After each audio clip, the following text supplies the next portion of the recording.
Hey, get in here. Dallas is about to start. Welcome to Ewing Barbecue, where we talk about Dallas one episode at a time. And sometimes we even have special guests on episodes we call our DOA meetings. Oh, sorry. I hit the wrong button. Tonight we have two very special guests.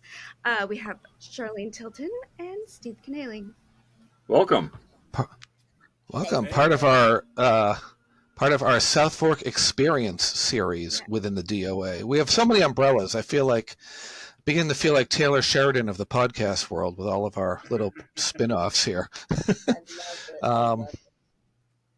So we are really here to talk about the. Actually, we should all introduce ourselves here. Mary, we have Brad Mulholland. Good evening. Brad. Good afternoon. Hello, Brad. Hello again. Mary. Great to see you both. And you, Steve and Charlene, you know Jana from Southfork? Yes. Jana. Yes. Good to see y'all. Good to see your faces. You too. So We're we looking forward to the Southfork Experience in October. It's gonna be so great. right. And if anyone has been under a rock, October 25th through 27th at Southfork, we are gathering with, let's run through that list really fast here. Steve and Charlene, obviously. Patrick Duffy and Linda Gray. Cherie Wilson. Josh Henderson. Audrey Landers. Jenna Lee Harrison. Christopher Atkins, who has joined the group. I wonder if will he be bringing his Speedo? No. Jack Scalia will be there. Joan Van Ark, your mama, Charlene, and Kathy Podwell will be. So we got the Dallas dozen, as we call it here. And what you guys were at the Burbank event, and what was that like? That was probably the biggest gathering of Dallas cast members that you've dealt with. Yeah, for me, Josh, it was so many of us that you couldn't kind of mix and talk very much. Just a few minutes here or there to see people you hadn't seen in years, of course.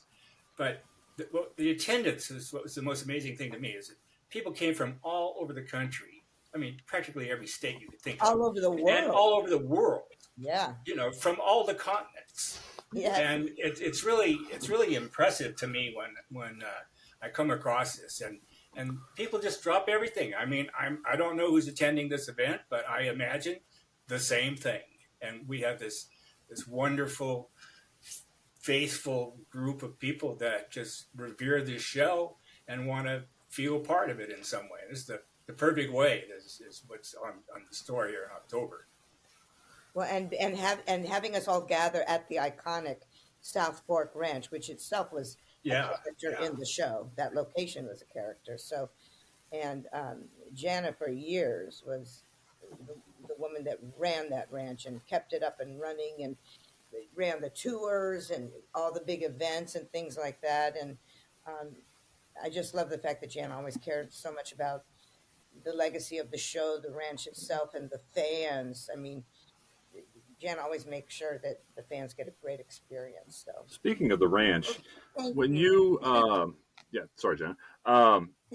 When you return to Southfork, as you've done periodically over the years, I don't know when the last time you were there or not, but when you return, when you go up that drive, when you first see those places where you did all those great stories, what are the thoughts and feelings that go through your mind?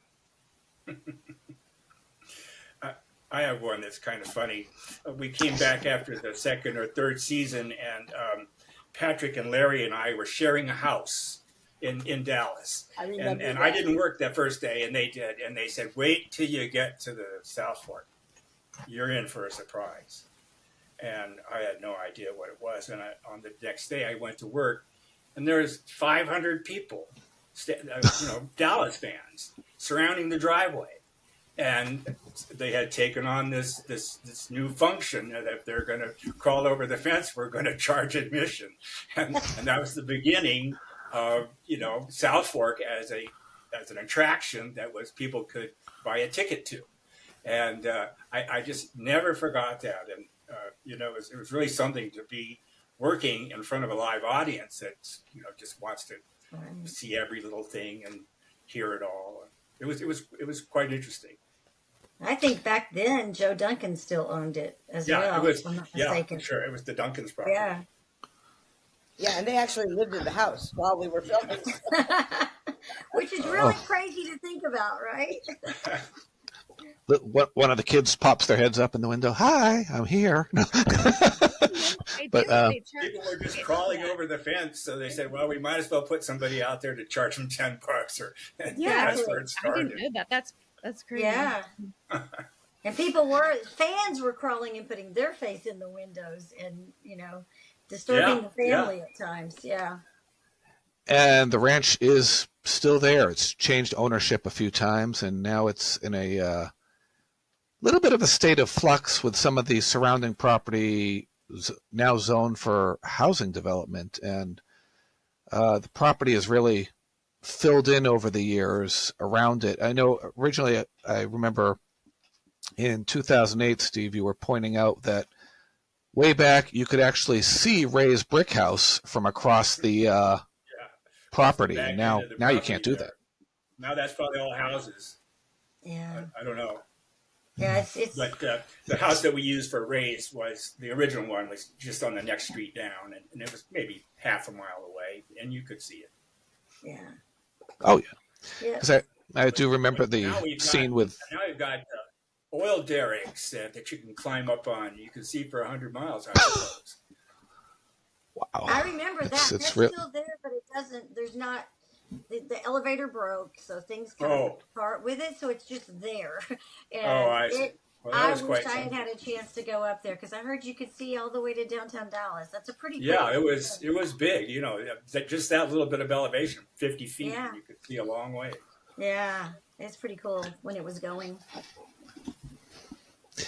And it's interesting to be back there again with all the fans. I know, Charlene, you were talking about. I talked to you the other day about some things about you've had experiences as a fan yourself of different people, and talk about how your experiences as a fan tie into how you feel about the fans of Dallas and what it means to them to be able to see you all.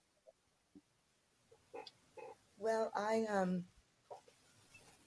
when we were filming at Warner Brothers, I'm sorry, at Sony. Well, it's Warner. It's Sony. MGM is what it is. MGM, that's right. MGM, the original of the MGM Studios, and there were a lot of things being filmed there. Julie Andrews was there filming a movie, and it was arranged that I could go to the set, meet her, and I couldn't put two words together. I just sort of went, blah, blah, blah. She goes, "Are you all right, Charlene?" And I went, blah, blah, blah. I literally couldn't talk. Luciano Pavarotti was filming, Yes, Giorgio over there, and I got to meet him. The days that I wasn't working, I'd go to all the other sound stages on the set. Barbra Streisand did ask me to quit bothering her, though, when following her around, and I was pretending that she said, "Okay, I've already signed everything for you. Can you please? I'm really working." Wow. But so your experience, obviously, as a fan. I just was always so appreciative of the people that loved the show, and being a fan myself, and being treated so warmly by people. Made a big impression on me, and Steve will vouch. We all feel that way. I mean, literally every one of the cast members have always put they held the fans in very high regard, and so thankful for them. And put them first. We really do. We love them, and we're very appreciative. We're so appreciative of you doing this podcast. I mean, it's lovely to think all these years here we are talking about the show and the impact that it has and still has. It's so true. It is so hard for most people to understand that, especially younger ones that don't really know. And you try to tell them about the people that come into South Fork. I mean, hundreds a day or week that, just to get a peek at you guys is like the biggest thing in their whole world. And I know you must have learned that, Charlene, because I've seen you with fans and you're so graceful and so sweet to them. And, there's times where I'm standing behind her going, we really need to go. But she will talk and listen for hours. She's the sweetest thing to them. You're so sweet. Thank you. I have to say, I think we had a very good coach. And it really all started with Larry. Yeah. And Larry had this concept that we would work as a team. Mm-hmm. And we are the new guys on the block. Mm-hmm. And there's going to be opportunities. Say yes to every one of them. Embrace every person that says they like the show. Answer the fan mail. Go on the TV show. Do the interview. And as each one of us went out, there was, say 10 of us doing that and going in all different directions, it actually did add up, I think, and got the show a lot of needed attention at a time when, there was no show like Dallas on the air at that time, ever again, either also. But it was a hard show to sell at first. Right. It was not an immediate success. Everybody knows that. And it wasn't even serialized in the beginning. It was standalone episodes. That evolved. That's just an evolution in story writing. And Steve, your career was well underway. We talked a little bit about The Wind and the Lion, and you've done several movies prior to doing this. But series television is a different animal. Jim Davis worked, in all mediums for a very long time, but even he had to know that this was something special doing this show. Did he or Larry, have any words of wisdom for the younger people doing the show as far as how to balance? Yeah, I think, both Jim and Larry were anxious to see this thing become a success. Jim had spent a long career without having a major success like Dallas. And it was a long time since Larry had done I Dream of Jeannie. And, he was looking for the next vehicle. And he saw this as it. And he was perfect for the role. He had he was from Texas. He knew about guys like a JR kind of character from his father's attorney work in Fort Worth. And what's the other town they lived in? Not Fort Worth. Weatherford. Weatherford, yeah. Weatherford. Anyway. Weatherford. Yeah, it came in with a plan, and everybody pursued it. And it's interesting because Larry had two scripts, that and The Waverly Wonders, and Joe Namath ended up in The Waverly Wonders. Robert Foxworth was originally the first choice for JR, and I thought I read somewhere that Martin Cove was going to audition for Ray. Is that? Yeah. Marty wanted the role. I think he came in. I don't know. We're close friends. But going back to your question, Brad, I took this role with 5 episodes with Lorimar, thinking, well, that's a good thing. I hadn't worked for Lorimar before, and that'll be a good paycheck and fun to do. A Western character and so forth. I never, in my wildest dreams, thought it was going to become a long-lasting enigma. It's a legacy. I had to walk away from films as a result of that, and so it was a little bittersweet because Lorimar owned me basically, and I never was able to revive my early film work. I have to tell you that when I was in film school, I took a class on Steven Spielberg. And the most exciting moment of the class for me was when we were watching the Sugarland Express. And I was like, oh my God, it's Ray. Steve was a friend of John Milius's, and he said, find something for Kanaly to do in your picture. And I went over and I met Steve, and he says, well, it's not much of a role, but it works for the length of the production. I said, I'm in, count me in. Wow. I want to, and it's Goldie and what's his name, Ben Johnson, and On Location, True Story. I love that movie. It has a real heart to it. And it certainly, obviously, getting Dallas worked out for you, and Marty's career worked out well too, going on to Rambo and the whole Karate Kid saga, and now Cobra Kai. But bringing it back to coming back down to Southfork, obviously you started in the two of you actually in the hayloft, and there's going to be no hayloft at Southfork this time, hopefully. But cool. Yeah, they're going to have. I don't know if we.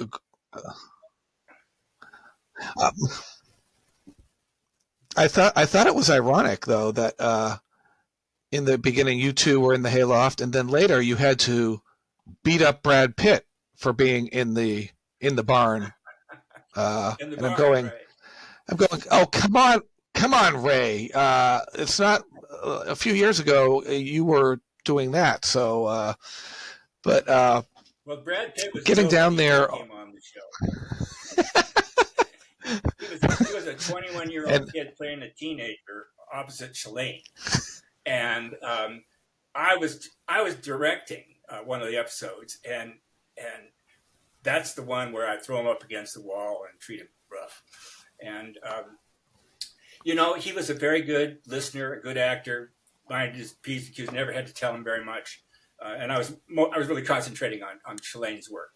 It was her moment, she was coming into being an adult actress. And, Brad Pitt, he was just some, was his name. I forgot all about it. And years, 20 years later, somebody says, I wasn't working with Brad Pitt. I said, I never worked with Brad Pitt. Sure you did. He was in Dallas. I'll send you an episode to prove it. Oh my gosh. That kid. That was Brad Pitt. Yeah. He said, I'll show you. And he went on to a huge Hollywood career. I'll show Ray Krebs. You owe me one, buddy. I was in Detroit at the time when that aired, and I remember buying an issue of Teen Beat magazine because Randy from Dallas was in it. Yeah, well, he did 3 or 4 shows. Like I say, he was very professional, and it was along his path as he was developing as a young actor. It was good for him, I think. And I heard from Kathy Podwell in our podcast a few weeks ago that she actually did a screen test with Brad Pitt for, I think, One Life to Live at one point, and they actually had to kiss in the screen test. And so I was like, oh, see, 6 Degrees of Dallas again as we come back to it. Yeah. You're going to get down there in October, and I'm going to have the cocktail hour. There are a lot of different levels of stuff for that weekend. The cocktail hour, and if people go to the Southfork Experience, Google the Southfork Experience, it'll take them to the website, and then they can look at the different levels. There's a VIP level that gets you in all 3 days, starting with a private cocktail reception on Friday evening that is about an hour and a half with the cast, and it'll be a wonderful, intimate time with the cast, so we can all really get a chance to talk. And then Saturday morning, starting at 11, people can come on into the ranch, and we'll be taking pictures and signing autographs and doing some Q&As, and then we'll have a barbecue, and we're going to all eat together and have just a real Ewing barbecue, and hopefully nobody will end up in the pool.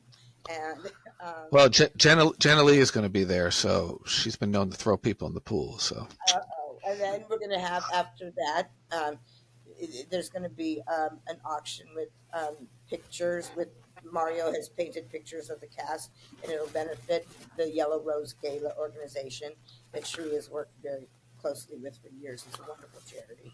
and then Josh Henderson is going to sing and do a show for everybody. So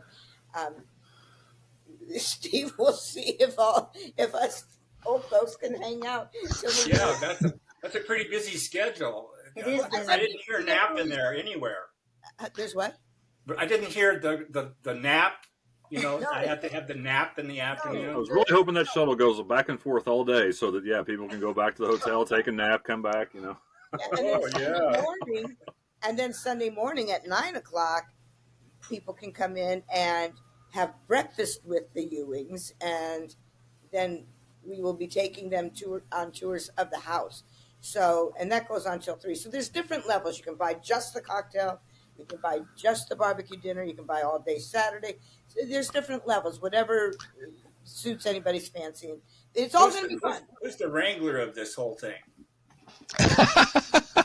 Okay. You got everybody got their own ideas about what they want to do and lots of demands. Right, and I did record a special podcast that is up on our YouTube channel, walking through the website so people can become familiar with everything that's going on. Is there any? What's that? Is there any? It is. There was so much, and so his podcast really clears it up. He just really goes step by step, very slowly on what's what, and if you go on the site, you can. And once they post the schedule, maybe we'll do a follow-up walkthrough just so people can see the schedule in front of them and everything, and just kind of. But who are you looking forward to seeing? I know you saw a lot of these people in Burbank, but is there anyone you're looking forward to catching up with that you haven't seen or really had a chance to chat with? Among cast members? Yeah. There's seldom enough time to really take advantage of that. But, it's always nice to see all of your old cast member friends. And then it's the surprises.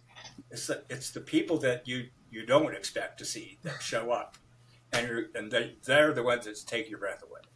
And I always look forward to that.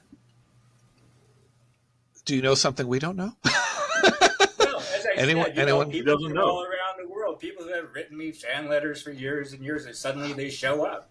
Right. And say, I dropped everything, and me and my family are here. And there's just so much of that it's very impressive. Patrick mentioned that too, as far as not having enough time to keep up with or catch up with everybody at these events, and I think that I told you this in California. I think it's a wonderful thing that you all could get together privately and do this, but choosing to do this in public and inviting us along, and anybody that wants to come. And sacrificing really, that time that you could be spending with your old friends and making new friends. That's something special. Frankly, we had a great time with Josh Henderson out in California, and I'm looking forward to that concert on Saturday night. And Charlene, did you say your daughter's going to sing too? We're going to. Hopefully, she'll be able to make it. It's still a little in flux right now. She's working on 2 movies right now that she's producing. So, but hoping to get her out there, and if she does, I know Josh said that that maybe you'll do another podcast with her and get her to show some of her music videos. I would love that. Yeah, and I think there's a lot of value in the different tiers of what you can do. If you want to just go on Saturday and spend all day Saturday, do that. If you want to do the whole weekend, you can do that. But there's a lot of value in some of those in just those a la carte items. So I hope everybody that wants to experience even part of this can make it. Exactly, and also on the website, they have 2 hotels that are nearby the ranch. And they are giving good discounts. So if people are coming in from out of town or staying for the weekend, there's hotels and that are giving discount prices. So that's all on the website. And call as soon as you can, because I booked mine. I tried to book it, and it was full. And then I tried a couple of days later, and they did have a room. And I was like, okay, so I got lucky. But, yeah, definitely call as soon as you can. I hope we have our rooms all booked. Got yours booked. Bring a tent across the country. People are just setting up tents everywhere. Oh yeah, we can have a Dallas tent community. There's actually a place. There's actually a place in Wiley, Jana, you probably know about it. It's called the Southfork Trailer Park. It's it's right down the street from Southfork Ranch. and all the streets are named after Dallas characters. Oh, yeah.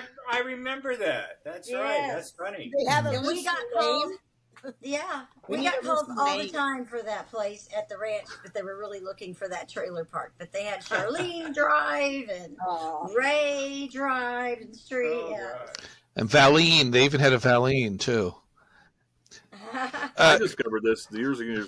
I'll get real quick, Josh. I'll let you go back to it. But I discovered this years ago when I lived in Kansas City that there was one of the suburbs of Belton, Missouri, has an entire neighborhood with names from Dallas. I just happened to find this. I don't even know where I found it. I'm like Miss Ellie Drive and Ray Krebs Boulevard, and I'm like just residential neighborhood, and they just decided at some point to change all their street names to Dallas characters. That's crazy.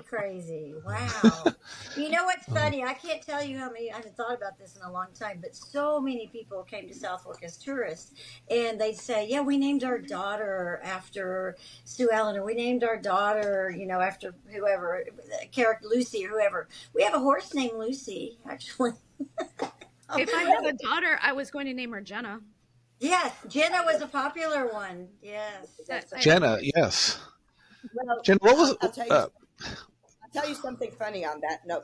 So my daughter bought a house here in Tennessee. And when she first moved in, I met the neighbor. And the neighbor said, the woman was saying, yeah, I have 2 grown children, Isaac and Cherish. And I said, oh.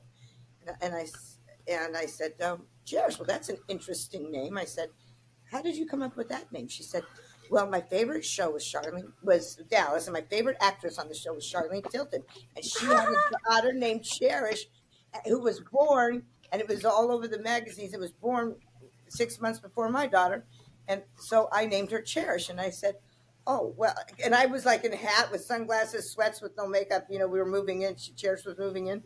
And I said, oh, well, hi, I'm Charlene, and that's Cherish.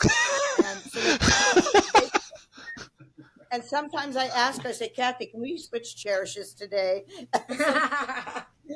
But, and then where I live, my neighbor has a wife named Charlene, and who was named after me. So I live next door to a Charlene, and Cherish lives next door to a Cherish. Wow. That's amazing. Wow. Oh, that's a small world.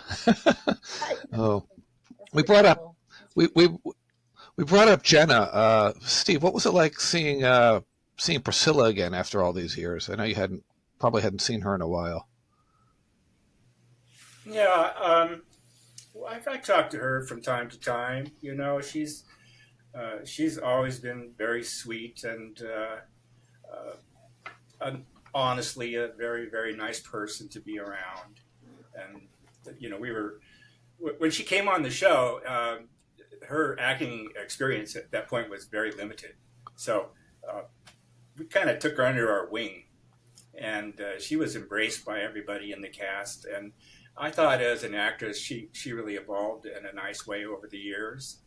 And oddly, we even had a romantic relationship in the final year of the show, our year in the show.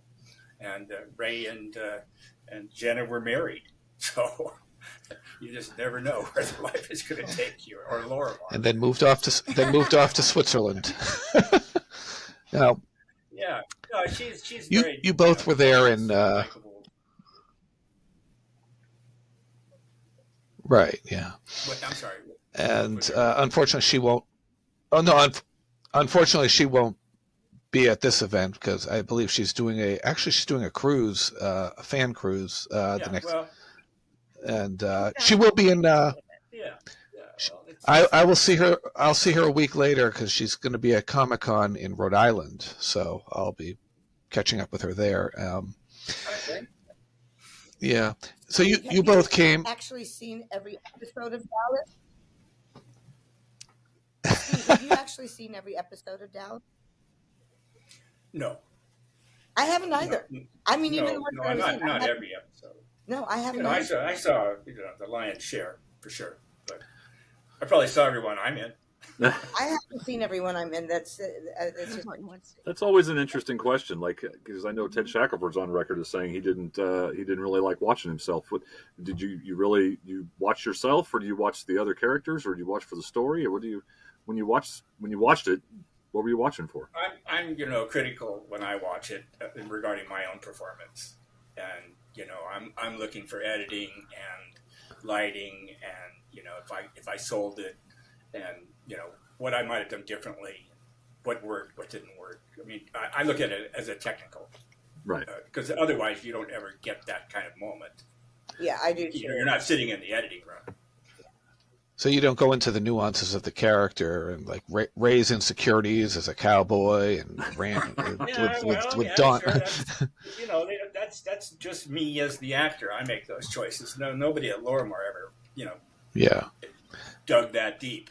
Like basically. Because I don't know how you and Donna kept going at it. You just had that. Ray had that insecurity. Oh, get up in that big house with the real Ewings, blah blah blah, and all. But Ray had his money and all that, and so. But you really tackled the one storyline I just really like to get into very quickly was the entire euthanasia line with Mickey's character. Dallas did some great things over the years with alcoholism, and we're about to move into that season in the coming up. We just left off with the fire. Does he have an automobile accident? Is that what the whole thing is about? And he's on life support. Life support. Yeah. And then you had to pull the plug. And that right.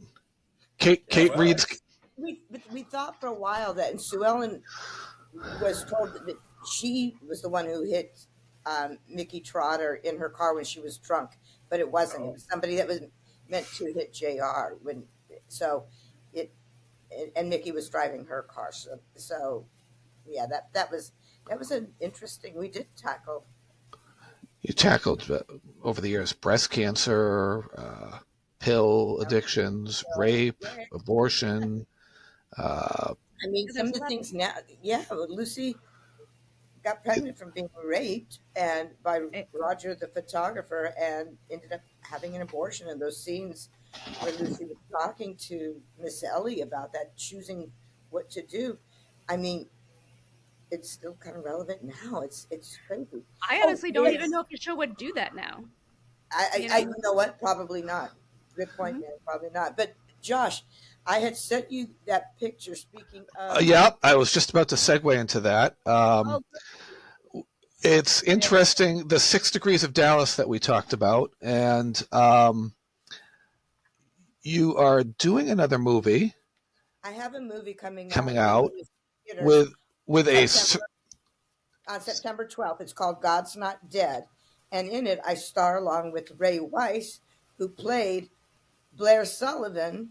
Ray Wise, I love Ray Wise. Isn't he the best? I know.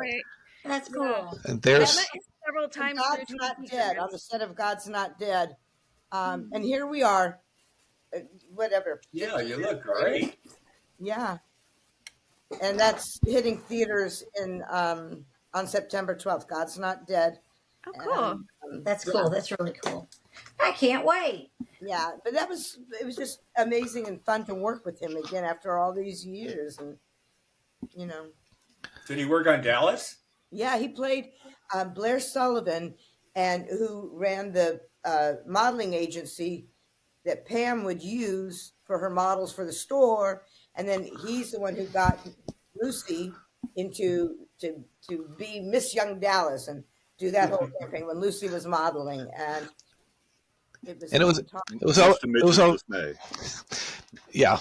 was always interesting how they just called it The Store, just some generic name, The Store. And then you'd have Madison's at 12:30. Everybody was meeting for lunch at Madison's at 12:30. So you're working on that, and you have some other projects you were working on as well. I have a Christmas thriller that is going to be released on a streaming service in October. and I can't say which streaming service because not real final, but it's called Final Recovery, and in it, a woman that owns a drug rehabilitation center, and my patients keep disappearing, and then we find them dead, and it's a thriller. It's so good. Ooh. And Cher's did the music for that movie too. So. Very cool. And Steve, I know you were talking in Burbank during the panel about you were doing is it gun safety teachings with high school students. High school students. Imagine that. Talk about that. Yeah. It's our hearts go out to all the people that are suffering the losses in Georgia from this terrible incident that happened this week. Mm-hmm. But I have been a safety instructor and shooting instructor at a private high school that's well known here in Ojai called a Thatcher School for the past 24 years. I do it as a volunteer. I have another friend that does it with me. And we primarily shoot trap, clay targets with trap and shotguns. And sometimes we do some handguns at paper targets and so forth, but no big calibers. And it's all about learning to be safe with firearms and enjoying shooting sports in a safe way.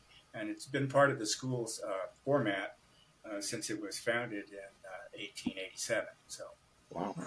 I'm just a part of a long running story, and it's just around the corner for me. It's something I've always done and always had an affection for.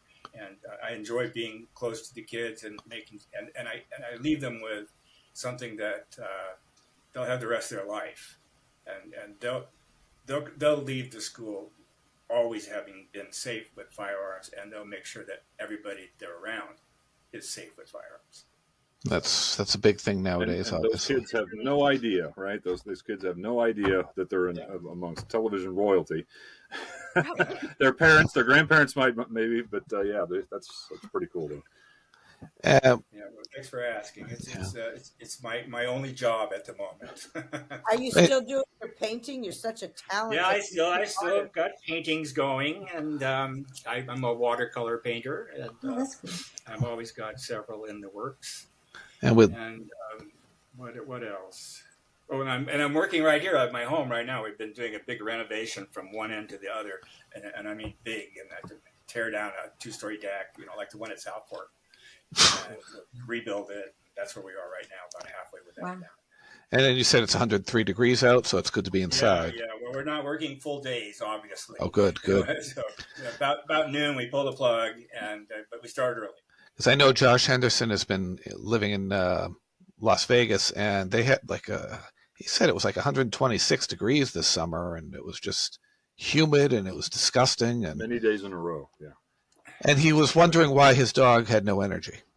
So Charlene will remember, what was the year, Charlene? Was it 1981 when they had 30 days in a row of temperatures over 100 degrees in Dallas on a 24-hour basis? Yes. At midnight, it was 100. It was. And it never got below 100 for 30 days. Yep. And we worked outside on airport tarmac and on a horse with cattle. 114, 115. I can't So- imagine. I remember So- one Today, I time- don't think they would allow it. Anything over 80 just sounds awful to me. It was. I mean, it was so challenging. I had heat exhaustion twice, as many other people had suffered from the same thing, and we all would go around feeling everybody's forehead. Are you okay? How are you doing? Take some more water. And the girls, I always felt that the girls really had it tough because, of course, they're in the fancy hair and nice wardrobe. Yeah, right. Keep the hair and in the make. jeans like me. But one day downtown, the thermometer on the street downtown said 121. Yeah. And we're wearing silk shirts, so they take the blow hair dryer to dry you off. It was. the sweat was real, wasn't it? But I remember hearing the stories from Linda would say that they would yell action in the driveway, and the asphalt had melted, and the heels would stick in the asphalt. Right. And we we'd be remiss, obviously, if we did not mention some of the castmates that are not with us, Larry and Barbara and Jim, and they'll obviously be Ken Kercheval, and Howard Keel, and they'll all be obviously present from a different plane looking down on us. There was one question before we wind down that I was going to ask you guys 5 years ago when I did the Ultimate Dallas interview. You both were on set for Losing Jim and doing that episode, The Search, and then you were there when they did JR's Masterpiece. Talk about just kind of the bookend and the emotions that were involved in both those situations working on the show and the losses that you felt. And well, I'll jump ahead of you. Excuse me, Charlene. No, but, you know, when Jim was diagnosed with cancer, he let everybody know, and he began a radiation treatment. And in short order, he was wearing a wig because all of his hair was gone, and he had no balance, and we had to kind of prop him up at the dinner table. And everybody was part of this. And his grandest goal was to finish the season, and he did. And you know, it was not easy. We were all part of it, and holding each other up and holding him up. And those are the moments that I remember the most, is, you know, being with him through that. And then, you know, he passed away during the break months and when we were not working. And then, of course, they wrote those episodes to explain his loss. You know, it's a hard thing to put into words. I'll give you a funny note. So we go looking supposedly for the watch or anything in the wreckage. And where do they choose? They choose the Los Angeles Arboretum. And it's this really skunky place. The flowers are nice, but the pond is really a duck pond. And that Patrick and Larry and I are all supposed to go out there and go diving in this. Oh, yeah. And we refused. We said, no, this is not going to happen. We are not going in that water. Oh. And so they took us to a different lake later on. But, yeah, I think Patrick talked about that a little bit. It was pretty funny. What's the other one? The other one's in Westlake someplace. The bottom was all duck poop or something like that. Yeah. Oh. You know, another thing about, you know, the episodes is Lorimar was very clever in that they didn't tell you what was going to be your span of your story for the season. You got it like the audience gets it, one show at a time. Mm-hmm. And you would be very anxious each week is the new script ready? I'd like to see the new script. And you'd go paging through it to find your part, to see what happens to you. And you just never know what it's going to be. Don't you agree, Charlie? Yeah, always. Yeah, it was.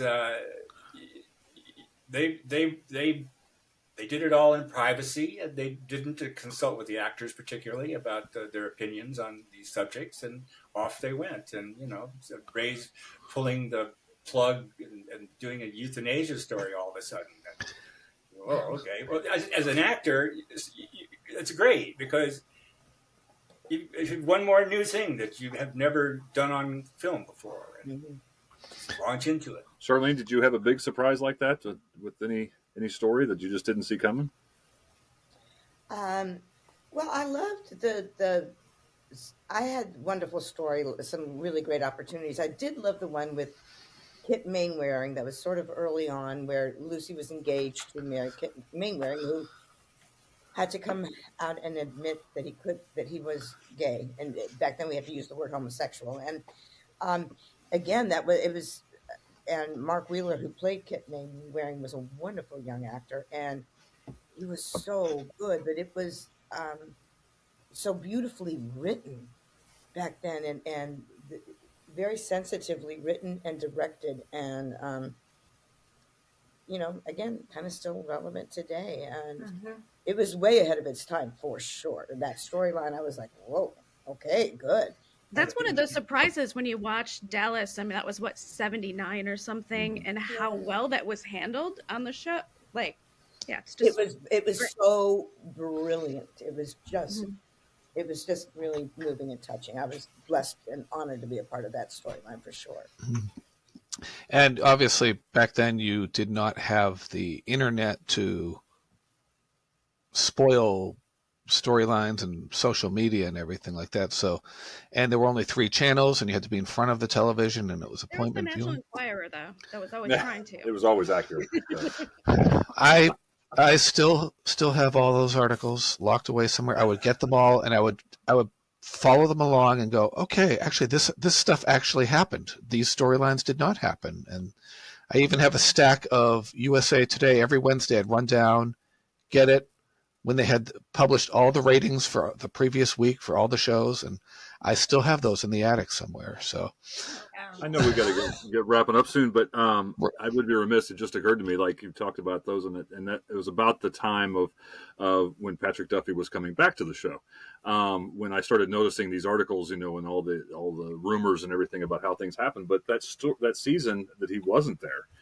There were some, and Charlene, you weren't there for that season either, but there were some great stories. And one of my favorites really was Ray and Donna, and working with the children and adopting Tony and all of that. And people say, well, that didn't really happen. Well, it did. You did the story, when it aired. So did you have any special feelings about those stories? Yeah. Well, that was something that it kind of evolved, but it was Susan's idea essentially. And we worked with some children that had a variety of challenges, and somehow this felt right to have a speech challenged person, and she was greatly disappointed, as were numerous other actors, when they trashed all that was developed, because in this case it was a little bit of the actor participating with the writing staff and the producers to develop an idea, which didn't happen at any other time, basically. And it happened for that year, and then it was trashed. Yeah. Right. And it was so good. Yeah, some real tearjerker scenes. I think I can say safely that she was irate about it. I can imagine. And more than she probably should have said about it out loud. But anyway. Between that and Linda taking Sue Ellen down to the bottom where she's drinking with hobos, including Lou Diamond Phillips on the street. But wait, Lou Diamond Phillips? Yeah, he was in a scene. Yeah, he's an extra. In 85, yeah. What? Yep. Mm-hmm. As a drunk. Yep. You want me to, or episode 2, 3, or 4 of the 85-86 season? Yeah, he's in there. I don't think he's credited, and I don't think he has much. He has a small speaking role, but yeah, he's in there. It's obvious that you all know much more about this show than Charlene or I or any other Dallas cast. Charlene's really good at pulling up these names out of the past, though. Blair Sullivan, that's one I'd forgotten. Great. So, and your divorce lawyer, John Larroquette, who went over to Night Court. Yes, he played your divorce lawyer when you and Mitch got divorced. John Larroquette? Yep. Yeah. Yes, you did. We were even in the room together. I think you just talked on the phone, but he's in there. I love John Larroquette. No, you were in the room together. I'm a huge John Larroquette fan. I'm a huge fan. And I'm like, wait a second. And 6 Degrees of Dallas, Omri Katz played his son on the John Larroquette show. Hey, that was fun seeing the young boys grown up. Yes. At the Hollywood reunion. You hadn't seen them in a while, had you? No, I hadn't seen them for 25 years or 30 years. And the way they behaved with each other, it's like they spent every day of the last 30 years together. I mean, they're just like best buds. It was cool. They were wonderful. It was really fun having them around. And, and you're going to be obviously back at Southfork coming up. And any last messages that you want to send out to the fans about coming down, getting tickets?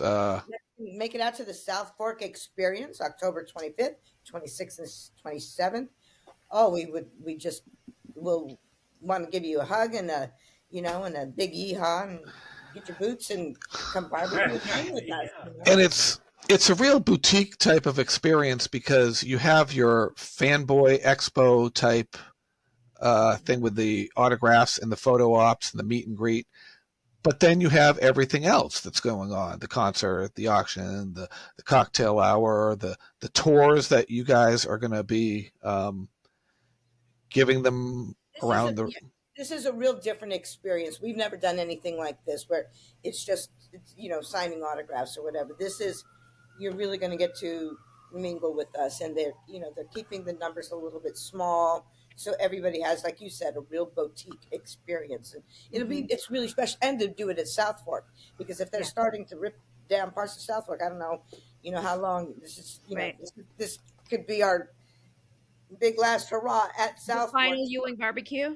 Ewing Barbecue, yeah. And think anybody's going to go in the pool? I'm sure they will. Listen, I volunteered on the Dallas. Jana agrees. So somebody got to go in the pool. Someone will, but they threw you in at Return to Southfork. It should be an a la carte item. I did. Get thrown in the pool. But I had to because I was the You could sign up for that. Of course. The show, so I had to go in.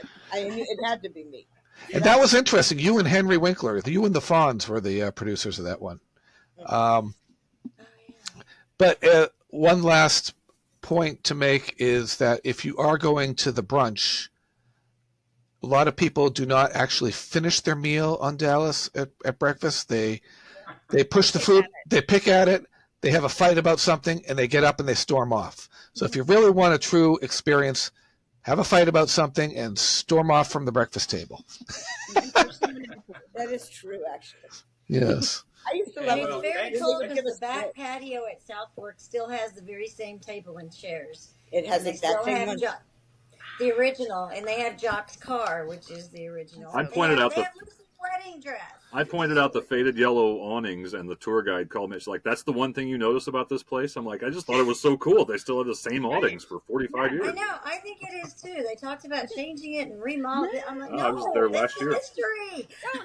You know what, Jana? You just mentioned. But Jana, you just mentioned something that's also really interesting. They have the museum that people will be able to walk into, and they have the JR, my wedding dress. It is. They have a lot of wonderful exhibits in that museum. So it's also and a little cemetery. I heard the gun is gone. The gun is gone for now. For now. But I'll tell you later. Maybe it'll come back. I don't know. So some money. That's pretty good. So you've all heard it here on the Ewing Barbecue Podcast, and we actually are going to be down there, doing some live stream and probably some on-site interviews, and we'll be filming I believe the concert, the Q&A, and the auction that will take place. And maybe we'll be following around some of the tour things to see how the cast does with the tours. Just documenting. It'll be so fun. Right. So thank you guys so much for joining us. So exciting. Yes. Thank you. And you guys are welcome back anytime for future episodes. So Mary? The days are winding down. We'll be seeing you very shortly. That's right. That's right. That's right. Thank you so much, guys. Okay, thank you. Goodbye, everybody. You. Bye. Good weekend. Thank you. Happy trails.